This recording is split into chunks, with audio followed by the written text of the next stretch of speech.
successful models. Content about So, one more. We are back with another episode of Inclusive Blog powered by our economy. Market systems development has emerged in the past 2 decades as a way to better deliver large-scale and sustainable development impact to poor and disadvantaged people.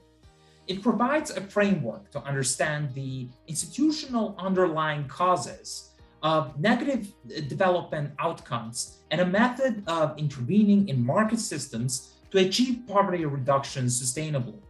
But have we ever stopped and looked in the past? Here's where cost-benefit analysis comes into play. But is cost-benefit analysis also a learning tool which can help steer the future of a project? Why should projects conduct such analysis? And what are some of the experiences? These are some of the questions we explored in this episode with 3 experts who have experience in managing MSD projects and in conducting cost-benefit analysis: Siham Bukhali, Roman Troxler, and Peter Ipman.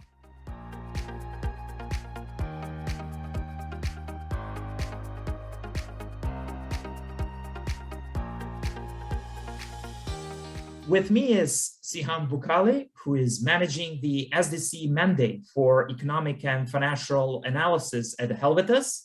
She has multi-country experience working for multinational companies in financial services. Siham, thank you for being part of this episode. Thank you, Sabine. With me is also Peter Ipman, who is project director of the Enhancing Youth Employment Project in Kosovo, which is implemented by Helvetas and financed by the SDC. Peter, thank you for joining. Glad to be here. And Roman Troxler, who is a certified and experienced evaluator of employment and economic development projects. For example, Helvetas implemented projects of the SDC, like the Enhancing Youth Employment Project in Kosovo and the Education for Employment Project in North Macedonia. Roman, thank you for being part of this episode. Well, thanks for having me. It's a pleasure to be here today. So to start with you, Siham, what's the purpose of cost-benefit analysis? Why should projects that apply the market systems development approach conduct them? What's their value? Yeah, so to respond to your first question, so what is the purpose of a cost-benefit analysis? We can also call that a CBA. So a CBA is made to assess the monetary value of investment and ongoing expenses, like the costs of a project, against the expected returns, benefits over time. It answers a basic question, which is the investment worth it? A CBA is all about comparing the situation before and with the project, or after the project, or without the project. So why should market system development apply such an analysis? It's because it is very important to see actually the impact of a project in relation to the resource invested. So this is why such a project should implement a CBA if possible, to see the impact of the project. And also it is very helpful for making decisions on how to improve the project and how maybe to change some intervention. It also promotes the strengths and weaknesses during the implementation and prepares for a new phase. And Roman, could you please tell us, why is it needed for the projects to conduct these cost-benefit analysis? Isn't the emphasis so much on monetary quantification and less on qualitative and subtle issues? Well, of course, it's about capturing these quantifiable benefits in order to be able to compare them with invested costs, invested resources. And that's because donors, they want to know what results a project achieves or can achieve. And actually, I think we ourselves as consultants or as implementers, we should have an intrinsic interest also in implementing projects that are as effective, as efficient as possible. So in the process that I'm working on together with Siham for the SDC, we are really talking about economic and financial analysis in general as a bit of broader term, this also includes approaches like cost efficiency analysis, cost effectiveness analysis, and other approaches. So we could also measure, for example, how much it costs to vaccinate a person or a group of people. I think that's a very current topic. Or how expensive is it to reduce the CO2 emissions of an economic sector? So in all these cases, we have the option to put a price tag on these results, to monetize them. Although I don't think it's always an absolute necessity. I think the most important is the reflection process. That is, so what results do we want to achieve? How can we measure them? And are there maybe alternative approaches that could achieve greater results with the same resources? So I believe that we can cover quite a broad range of project outcomes with CBA or with other economic and financial analysis. But of course, you're right. The more systemic, the more indirect the results are, the more difficult it is to attribute them to the inputs. And then at some point, I'd say we reach limits of CBA. But that's also true, I'd say, for all other classical M&E tools. Hope that answers your question somehow. Yeah, and back to you, Siham, like based on your experience, is really the money invested in MSD projects worth it? Yes, I would say it is. It is worth it. It is challenging to do all this exercise and to actually prove that it is worth it. But so far, all the CBAs or any type of analysis that we have done always showed that we do achieve an impact. I mentioned before that the main question that the CBA tries to answer to is it worth investing? And the answer is yes. We have a different calculation. We try to make the list of the costs, the list of benefits. We try to quantify them, and we do achieve positive results. So I would say yes, even though it is a challenging exercise, but it is worth investing in that. And Roman, could you please share some of your experiences working with projects conducting these cost-benefit analysis? Yes, of course. Well, I'm mainly working, as I said in the introduction, in the field of employment promotion. So that can be vocational skills development, that can be enterprise development, that can be active labor market policy measures such as matching. And there, I would say the measurable outcomes are quite straightforward. It's all about jobs, bringing people into employment. And then we can take an average net income effect on the level of these target groups. So do they earn more than they earned before? Or even better, do they earn more than a control group? And we compare that with the project costs and some opportunity costs. So I would say these sectors are almost a perfect setting for CBA. Of course, you can then start discussing about indirect induced effects. So people have a higher income, they work more, they spend more into the economy. Maybe they hire a nanny or they hire a cleaner, they create additional jobs. How do we include that into our analysis? We could also discuss displacement, substitution effects. So does our TVET graduate get a job at the expense of someone else? But the reality is complex, and we are working with models. And I think our models are just models, and they don't have to be perfect. It's just to try to understand a bit better that complexity. And I think the more we discuss these models and our assumptions internally, but also with the donors, the more we are aware of what we can achieve, what we should achieve, and probably also non-intended effects. And this allows us to adopt the project approach. And also, we always have to reflect on, well, how can we use our limited resources as effective as possible? And I think, therefore, especially when it's about employment promotion, CBA is a very useful tool. And Siham, what are the challenges of cost-benefit analysis for MSD projects? Aren't such cost-benefit analysis more like GDPs, where you average a number of reaching out target groups without really accounting for individual idiosyncrasies? Yeah, very interesting question. I would say, so what are the challenges of running such an analysis? The answer is basically in your second question.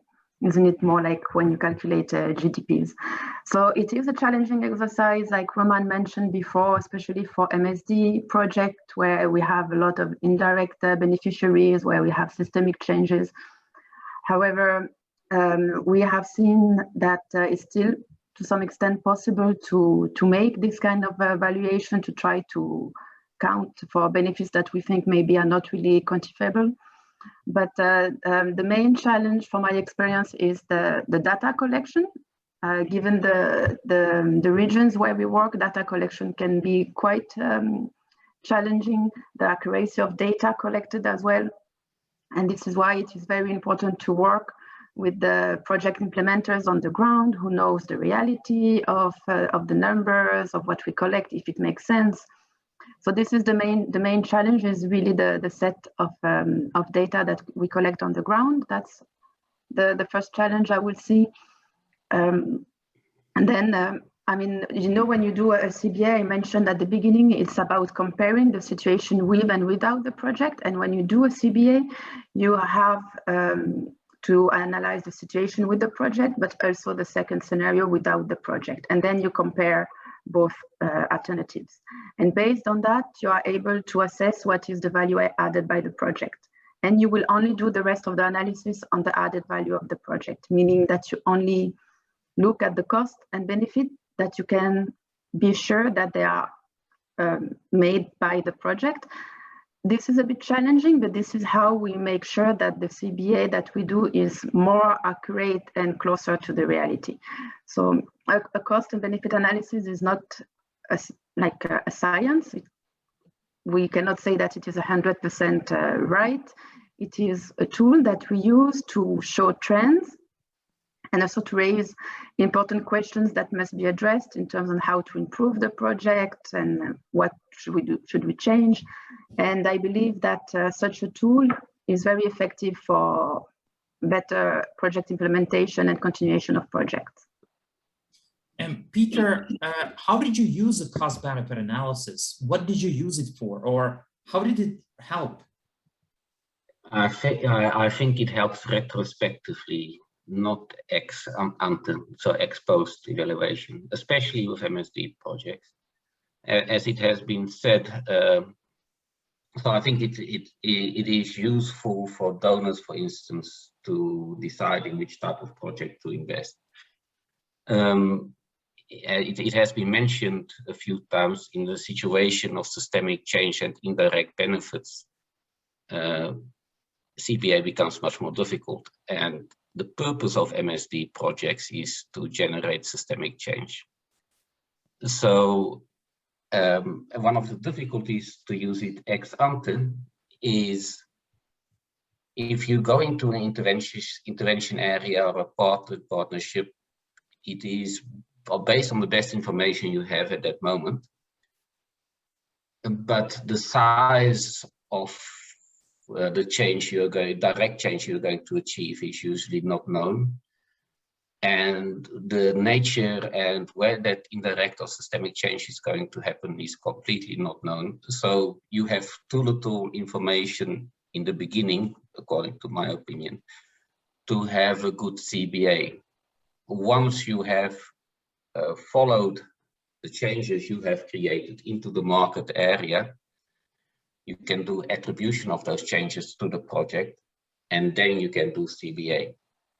So, and that is something where the DCD standard becomes important, because that helps us to attribute changes in the market to the project. So only after those changes have happened, you can actually do a valuable CBA, according to me. For the how to use the, so ex ante or during implementation, or while these changes in the market are happening, what I think is most important is to make sure that you have many feedback moments of what is happening there in that market system into the project on which you base your decisions to steer that intervention. Now, this is a question for Roman and Siham.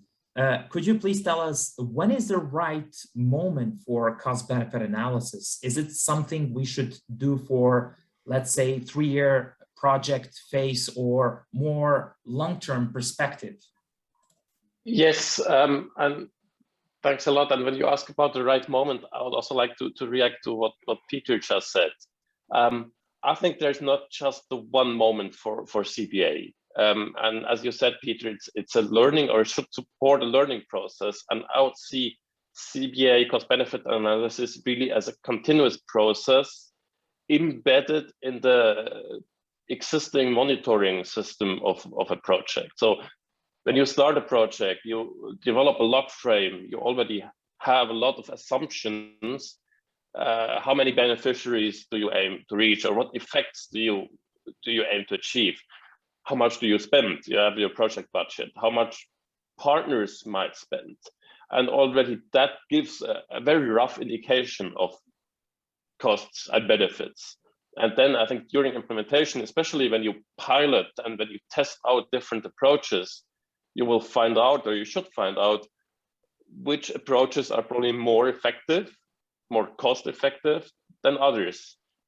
So CPA, if you do it really as a continuous process, could help you to, during implementation, find out which approaches are probably more successful than others. But then, of course, it's also very crucial for evaluators like me who fly in at a certain moment and try to evaluate the project's efficiency and effectiveness and impact at a given moment. And if I have data from the project that I can use, of course, my analysis, my evaluation becomes much more to the point than if I have to grasp data within 2 weeks from whatever sources. But also answering your question, Sabine, I think one learning that we had, especially from skills development projects, but probably also applicable to other sectors, is that it is misleading to just look at one project phase. So in skills development, you start a project, you build a project structure, you develop a curricula, you train the trainers, then the actual training of the target group starts. And then we're probably in year 3. So in the best case, you have the first graduates at the end of the phase 1. Maybe they're not even in employment at that moment. So it would be misleading to just look or to just measure the results at that moment. So in skills development, what we suggest is to include and to somehow extrapolate effects, income effects of the beneficiaries for the next 2, 3, even 5 years, depending a bit on the length of the training provided. So I think even if our donors tend to think very much in these phases, when we do cost-benefit analysis, we should try to be a bit more flexible and to look at the overall effects of a project, and also look at or try to assume effects that might happen after the end of the project, so things that are sustained after the end of the project to really capture the impact that the project has. But I know that's often a challenging exercise. Sabine, can I add something here to what Roman said? Yes, sure. I would just like to support Roman in this, especially in MSD projects, because what we want to do is to create the indirect systemic change, and that takes longer. So to go back to the example of a skills project, what we want to see is that this business model we have introduced in this training provider is copied by others. We hopefully have introduced a successful business model that is profitable and helps young people get employment. And that effect, so as Roman said, the first people may be getting employment after year 3, but up to year 5, you probably don't see this business model being replicated by others. And yet that is exactly what we are there to do. So, and that is why I think ex ante CBA is difficult, because you have no idea which business model is going to be replicated to what extent ex ante, and you can only do that afterwards, after you can attribute those changes you have observed. And in fact, these indirect changes, or the systemic change you try to create, is much bigger than the direct impact you're supposed to have. So yes, I think it would be good practice from all donors if 2 years after the end of a project phase, you do a final CBA to check whether that systemic change or indirect impacts have materialized or not. And then you actually can really say whether these projects are successful or not. And it's one of my pet irritations that this never happens, and that is to the detriment of MSD projects, because it is actually what we are trying to achieve, which then is not being measured. Siham, what about your thoughts? What is the right moment for CBA? Yeah, so I am fully on board with what Roman and Peter mentioned. I mean, from my experience and from the work we have been doing so far, the right moment for CBA is basically, I would say, 3 key moments. So ex ante at the beginning, during the implementation, and at the end, ex post. And then I totally share, the challenges that Peter mentioned regarding the ex ante, the CBA that we do at the beginning, but still it is a useful exercise to support decision making on the worthiness of a project. So it indicates how the project is viable, and it also creates a baseline. Then, not to repeat what Roman and Peter mentioned, I would just add one additional information that hasn't been mentioned so far, is that when we develop this kind of CBA, the ex ante CBA, we also have what we call sensitivity analysis, where we will develop different scenarios, because we create the ex ante based on future projections, and we don't know. We think that the scenario we are developing is the most probable one, but we also have to run what we call sensitivity analysis to have, for example, an optimistic scenario, a realistic scenario, and a pessimistic scenario. So this is a key step that has to be taken into consideration as well when doing this kind of analysis, to already have like a better view on what might happen. Siham, Roman, and Peter, thanks very much indeed. It was our pleasure. Nice talking to you, Roman and Siham. Likewise. Thank you, Sabine. Yeah, thanks a lot. Thank you for watching and listening, and stay tuned. This was Sabine Agri-Economy, a program of the Swedish International Development Cooperation Agency implemented by Helvetas in Eastern Europe, South Caucasus, and the Western Balkans.